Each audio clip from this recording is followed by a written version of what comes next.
The other Australian team men who will be competing for the title, the last of the two sides left, are the Queensland Reds, who were ruthless in their absolute hammering of the Drua on a wet night in Brisbane. Lachie Anderson, the man, with 4 tries in that absolute smash-up of the Drua. Fella, Berkey, you can't believe how wet it was. It was bucketing down on the way to the ground all day, all night, wasn't it? It didn't stop. Called the races off down the road in Brisbane. It's that bad. What did you do beforehand? I got a lot of study done. Yeah, it was good. It's all good. Don't mention the war. Don't go there. He had a quiet afternoon. But, didn't have a quiet afternoon. Lachie Anderson, who's just come out, right place, right time. I'm going to get some thoughts on Lachie Anderson from one of his teammates later in the show. But, guys, he's just coming on and on and on, this young man. Well, remember he got that chance to score that try against the Waratahs on the bounce. A nice little tightless Pro V1 sat up for him nicely and he scored the try. We spoke to him after the game. He's a massive human. Like, he would be 6'3", 6'4". And you just think, like, when you're out, and when we're out on the pitch there, and Morgs, you know, I mean, what are you, 6'2"? And you're looking at these blokes on the outside, you're thinking, you should be playing back row. But he's got speed, he's got size, he's got strength, and he knows how to find a try line. And it's amazing when you just get an opportunity, how much you thrive and how much you grow. And then obviously with the guys that are inside him there, being able to shift him the ball and give him the ball in space, well done. It means tick the box every time. Yeah, there's a truth and it's a harsh one. He's in a better team. He's got better players around him now that he's come from Melbourne. He did well down there. And obviously took him some time to just sneak across to the 15 game again and just be aware of all the intricacies of his positional play. But, you've got Jock Campbell that you're working with in the back line. You're sharing some roles with Dungunu. You've got Paisami there in the middle. Linus playing. You've got all these great back rowers playing around you. Quality of player around you really helps that. I think he was the pick of them on the weekend. And you forget, like, Joe Roff, Drew Mitchell and now Lachie Anderson. They're the most tries scored by an Australian Super Rugby with 4, just those 3. Like, it's rarefied air. Roff, Mitchell, Anderson. That's a great trivia question. I reckon Drew's were against the Lions in Sydney with his 4. Roffy's was maybe against the Sharks at Manuka Oval. Yep, that's exactly it. That's pretty good from you. There we go. He's good in trivia today. There we go. We've had a good day. But yeah, so Macca Springer and Sean Wainui, of course, had scored 5. Like that's so one of the 5 best individual try scoring performances in the history of Super Rugby. Huge. And think about the finishes we've had in that for the last 25 years. How'd Joshy Flute go? Returning from injury. We haven't seen him since round 3. He has re-signed with Aussie Rugby, which is a massive, massive result for Queensland and the broader game here in Australia. How do you play? Again, you just talk about, it's difficult to come back after so many weeks off and actually make an impact. I think for him, for this game on the weekend, was more about just doing his role, to support play, give space to the guys on the outside, make his tackles. So, look, you could say it was I think a welcome return for him in that space. And then, obviously, when you're looking at when he's talking about Australian rugby, it's going to be a beneficial role for having him in amongst it. So, look, tick the box. They get through. He gets another chance to impress this weekend as well. Big minutes considering it was a hamstring injury. He put the foot down for the try at one stage. That was probably the great sign. Loomed down the right-hand side, looked for support, said no, OK, bang, I'm going to go, and re-accelerated. The hamstring stood up. And what he does the basics well. Makes his tackles, communicates well. He's a good foil at centre. They're better for having him back in the team.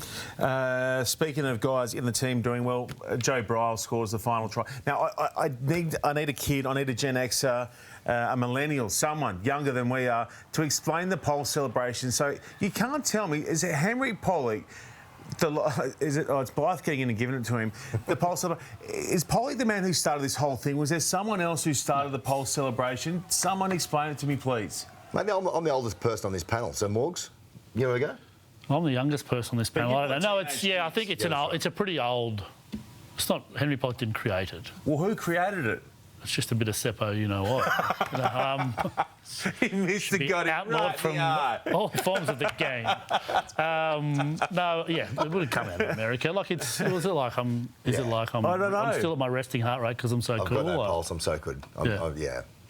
But he got reverse pulse. Some WWE or NFL. Well, I think he took it for him. Yeah.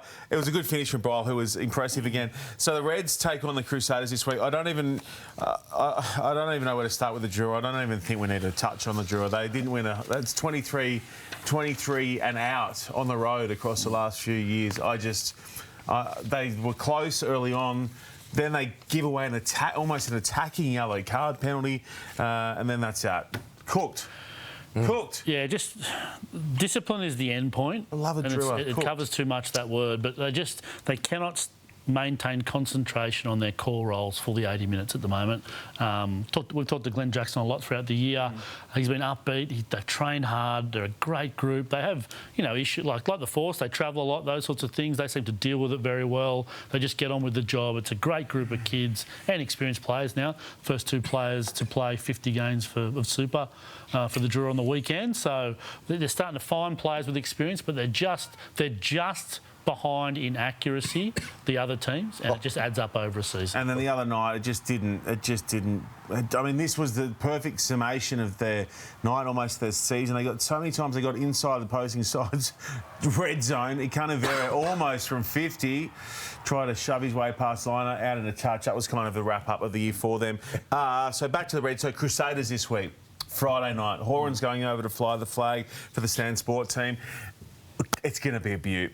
It's going to be an absolute beauty. What do you... I mean, the speed of play... When we spoke to James O'Connor a couple of weeks ago after that Tars game, he was talking about the training methods that they have. And look, I understand all the teams, everything's faster and more frenetic. We spoke about on the weekend about that recycle play. The Crusaders seem to have this recycle play that is just express. And if you're not ready for it, sort of get out of the way because someone else is coming to take your place. So I think the Reds can combat that, but it's going to be a tough ask for them. Breakdown's going to be so important for them to slow it down. Well, you said the other week, you said they're guilty of drifting into and out of games, the Reds, in 2025. Yeah. Some of their 20-minute blocks are irrepressible. Like, just brilliant rugby to watch, focus, great execution, but they have some downtimes. They're probably one of the best teams I've seen when they get a line break against them. They are desperate to get back. They get great numbers behind the ball. If you see an opposition winger going for the corner, there's invariably 5 Reds players scrambling to get back there. But what they aren't always good at is, doing it the easy way, which is not allowing the line break to begin with. Yeah. They just do have those issues. It's just where they are at as a team. It's what's holding them back. And if you have a 5 to 10 minute period like that in Christchurch, it's lights out. It's going to be gone. And the collision, you've got to win collisions and you've got to fix that breakdown. Watch the Brumbies game and watch what the Crusaders did in the defensive breakdown. If they're able to do that to the Reds... There can be no way that's allowed to happen this weekend. Well, there can be no way the broader refereeing group cannot watch that game from last week and allow that to happen again in a semi. Yeah, if you're the Reds, do you know what Les Kiss is saying right now? No. We don't wait for the referee to do it. We do it ourselves. If you're going to wait for a referee to do that, you're in the wrong game. To tidy it up? Yeah. You get there first. You get there lower. Get there first. Be lower. Work hard on the ground. Win collisions. Like, he's got to say, Reds, we do our job. Don't rely on a referee to clean up our quick ball. Okay. Forwards, it's your job to give us quick ball. I thought you were going to say bring back rucking. That's one for the other show. One for